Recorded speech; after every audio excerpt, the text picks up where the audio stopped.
On a single morning in 1929, the world's richest nation went broke. Not because of war or famine or invasion, but because numbers on a screen suddenly stopped adding up. What followed wasn't just a crash. It was the opening shot of the first global financial war, a battle over gold, debt, trust, and survival that rewired the entire modern world. This is the story you never learned in school. Because the Great Depression was not just economic tragedy. It was a coordinated struggle for control over money itself, a war fought not with armies, but with exchange rates, interest rates, and printing presses. And like every war, it created winners and losers, not by accident, but by design. By late 1929, tiny fractures were spreading everywhere, even if most people refused to see them. Factories across the Midwest reported slower production cycles, warehouses filled with unsold goods, and over time, hours quietly disappeared. On the farms, wheat and cotton prices collapsed to levels not seen in decades. Farmers who had borrowed heavily during the boom now found themselves drowning in debt as their crops were worth less than the cost of shipping them. Across the Atlantic, Europe was limping under the crushing weight of unpaid war debts, shattered industrial bases, and political instability. Countries like Germany were barely holding their economies together. But despite all these warning signs, America remained hypnotized by optimism. Newspapers printed glowing headlines. Radio hosts praised the unstoppable market. Bankers swore prosperity was permanent. The market, people believed, had to rise. It always did. Then came Black Thursday, October 24, 1929. It began quietly, almost innocently. A few large sell orders appeared just after the opening bell. But within minutes, those trickles turned into a flood. Panic spread through the trading floor like wildfire. Phones rang non-stop. Runners sprinted between brokerage houses. Prices plunged faster than anyone could process. 5 days later came the real shock. Black Tuesday, October 29th, the day the illusion evaporated.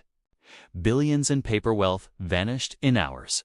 Fortunes built over decades were wiped out before lunchtime. Crowds gathered outside the New York Stock Exchange. Men in suits, standing motionless. Pale as ghosts, staring up at the building as if it had betrayed them. Some cried, some cursed. Most simply stared, unable to understand how everything had unraveled so fast. But the truth almost nobody understood at the time, is that the crash itself wasn't the cause of the Great Depression. It wasn't the collapse, it was only the spark. The real inferno came afterward, fueled not by markets but by policies, by decisions made in boardrooms, central bank offices, and government halls in the name of stability. Choices that tightened money when people were desperate for relief. Choices that protected gold but destroyed businesses. Choices that preserved the currency but shattered trust across the world. Those decisions, not the crash, turned a market correction into the deepest economic collapse in modern history. The 1920s shimmered with a kind of glamour the world had never seen before. Cities pulsed with energy. Jazz clubs overflowed with music that rebelled against tradition. Automobiles filled the streets, giving ordinary people a freedom their parents could only dream of. Skyscrapers rose higher every year, steel monuments to an age convinced it would never slow down. It was a decade of unstoppable optimism, a time when Americans truly believed the future would only get brighter. The United States had emerged from World War I powerful, wealthy, and untouched by the destruction that scarred Europe. While Britain, France, and Germany struggled to rebuild their cities and economies. The U.S. became the supplier, the lender, and ultimately the financial anchor of the world. Europe was exhausted physically, politically, and economically, and in that void, America stepped forward as the new global powerhouse. Wall Street transformed almost overnight. What had once been a domestic exchange became the financial capital of the planet, a place where fortunes were made in hours and lost in minutes. Newspapers celebrated the market's every rise.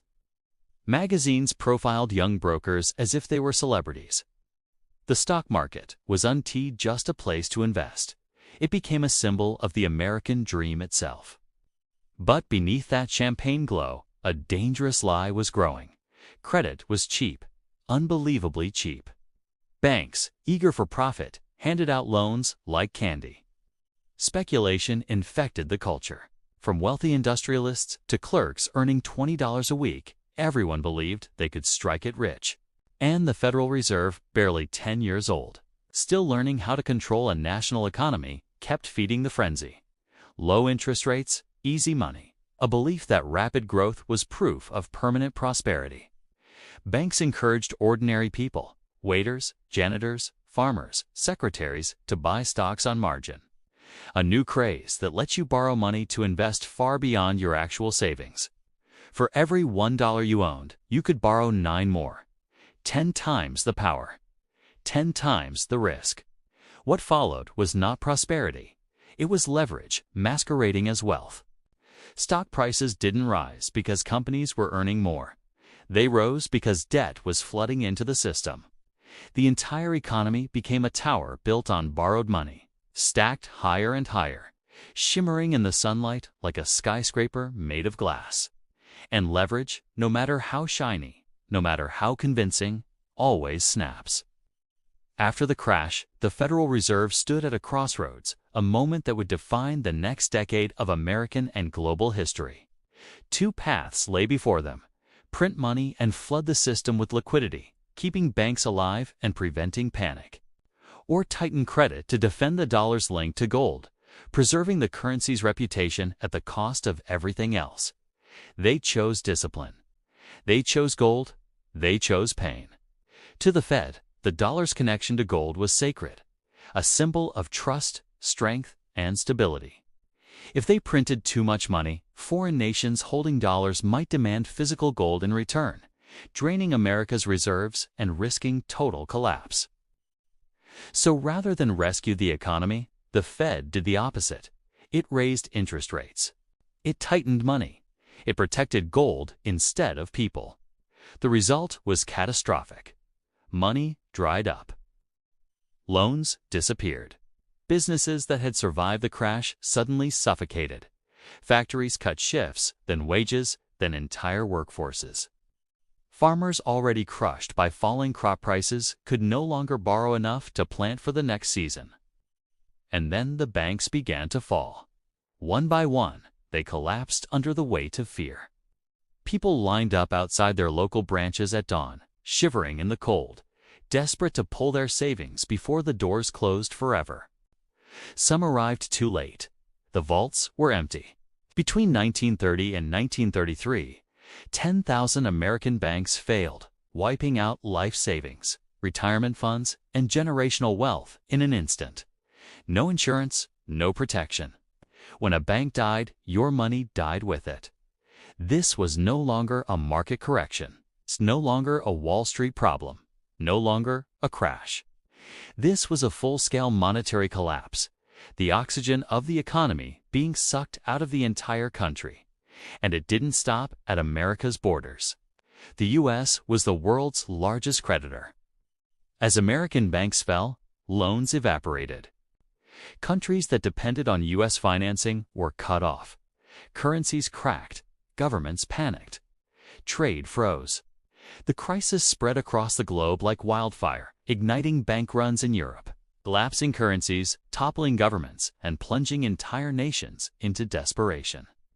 What began as a stock market crash became something far bigger, a global financial implosion triggered by decisions made in the name of discipline.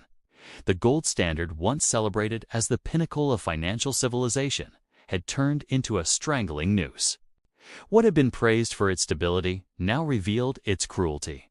Under this system, when gold flowed out of your country, there was no printing press to save you, no monetary flexibility, no second chances. You had one brutal path: raise interest rates to unbearable levels, cut wages until families could barely survive, slash government spending even as people starved, crush your own economy in the desperate hope that investors would send their gold back. They called it deflation, as if it were a technical adjustment. In reality, it was deliberate economic self-harm. Britain watched unemployment explode as its industries withered. Germany fell into a spiral of despair. Savings evaporated, businesses collapsed, and the social fabric tore apart, fueling extremism that would soon change history forever. In America, factories fell silent, not because people lacked needs, but because dollars locked behind gold reserves could not move. Workers wanted jobs, businesses wanted customers. But gold refused to circulate, trapped in vaults while the world suffocated. The very system designed to bring global order and discipline was synchronizing a worldwide collapse, a chain reaction of tightening, shrinking, and breaking. The gold standard didn't just fail, it forced nations to fail together. By 1931, the illusion of stability was gone. Investors across the world sensed weakness, and like sharks scenting blood in the water, they moved fast. Gold began pouring out of the Bank of England at a terrifying pace. Every shipment out of London was a vote of no confidence. The pound, once the pride of a global empire, was bleeding to death. The British government tried everything to stop the collapse. It slashed wages across industries, pushing already struggling workers into deeper misery. It imposed austerity so severe that even members of parliament warned it could tear the country apart. Private loans were negotiated in secret, rescue plans drafted, committees formed, all attempts to defend the sacred link between the pound and gold. But nothing worked. Markets kept attacking. Confidence kept evaporating. The gold reserves kept shrinking. Finally, in September 1931, Britain faced reality. It surrendered. The pound was taken off the gold standard, a move unthinkable just months earlier. Overnight, its value plunged by 30%. Newspapers screamed, financial markets panicked, and the world already in crisis was shaken again. For more than a century, the British pound had been as good as gold, the anchor of global finance, the currency other nations admired or imitated. Now, that era was over. But here's the twist, the shock no one expected. Freed from the golden chains, Britain rebounded. Within months, factories restarted, exports surged, unemployment began to ease. The economy healed faster than almost any other major nation. The collapse had broken the myth. The recovery exposed the truth. It wasn't T-gold that kept prosperity alive. It was the freedom to move, to spend, to breathe. Across the Atlantic, the United States refused to bend. While other nations were abandoning gold to save their economies, America clung to it with almost spiritual conviction. The gold standard wasn't just policy, it had become a belief system, a moral code, a sacred promise that the dollar would never be weakened, never diluted, never compromised. President Herbert Hoover preached sound money as if it were a national duty. To him, protecting the dollar's purity meant protecting American honor. But in practice, it meant letting the economy bleed to death. The consequences were catastrophic. As money tightened, prices went into freefall. Wheat, cotton, steel, coal, everything collapsed. A bushel of corn was worth less than the bag used to carry it. Farmers found themselves producing food that cost more to harvest than it could be sold for. In desperation, they dumped milk into ditches and slaughtered livestock rather than sell at ruinous prices. It wasn't waste, it was survival. Across the country, bread lines stretched for blocks. Families burned furniture to stay warm. Banks failed by the thousands. Millions lost their jobs, their homes, their futures. All while the dollar remained strong proudly, stubbornly strong. A symbol of stability in theory, but in reality, a financial anchor dragging the nation deeper into despair. A strong currency, a collapsing economy, a starving population. It was the cruel paradox of the age. America protected the value of its money, but sacrificed the well-being of its people. A strong currency. A dying nation. In 1933, Franklin Roosevelt took office. His first move wasn't jobs, but money. A nationwide bank holiday, the system frozen. Then, Executive Order 6102. Private gold confiscated. Citizens forced to surrender coins and bullion.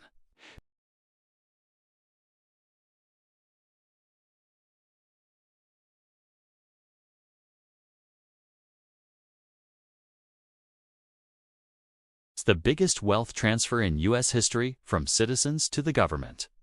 Inflation, the hidden tax, had returned. Once America devalued, others panicked. A global currency war began. The dollar fell, then the franc, then the lira, then the yen.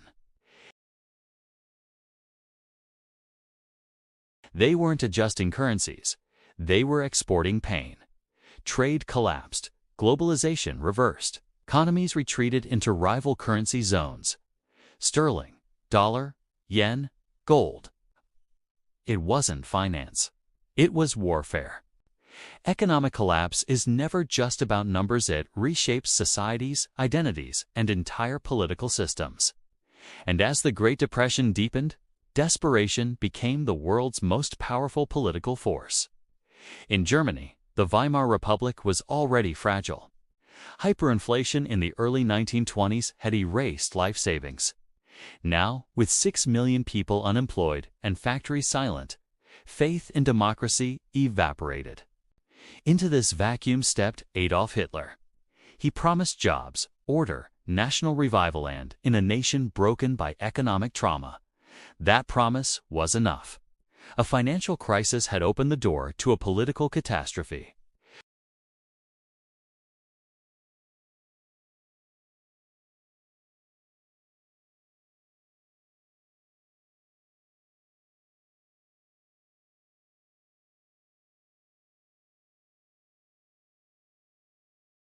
Expansionism replaced diplomacy.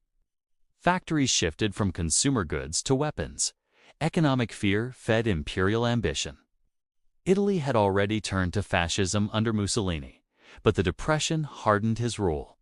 As unemployment rose and trade shrank, the regime doubled down on authoritarianism and military ventures. Economic pain made people accept and embrace harsher leadership. Even the United States, the world's rising power, transformed. Franklin D. Roosevelt's New Deal expanded federal authority to levels previously unimaginable.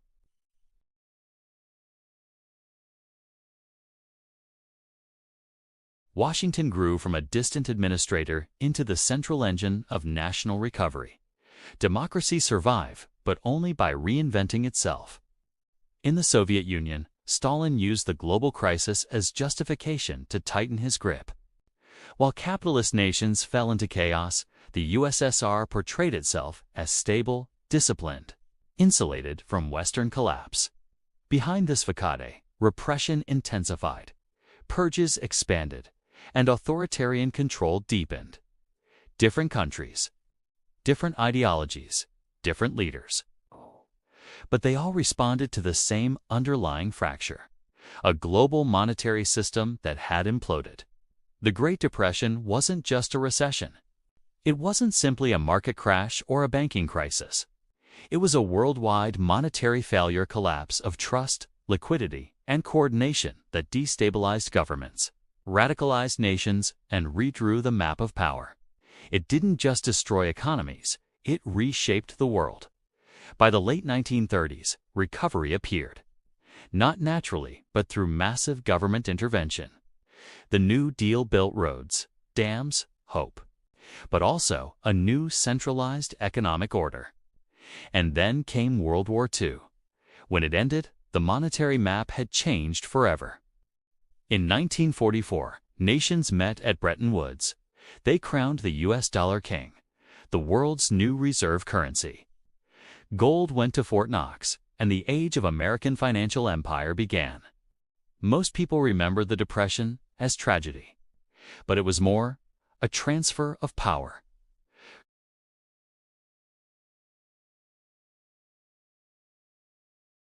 Every bailout, every rescue, every stabilization shifted power upward from savers to states, from markets to bureaucrats. The Great Depression wasn't a collapse, it was a takeover. In 2008, banks failed again. But this time, central banks printed trillions. In 2020, even more. The difference between 1930 and today. Governments no longer fear printing money. They fear stopping. Different era, same outcome. Power concentrated. Trust eroded. Ordinary citizens paid.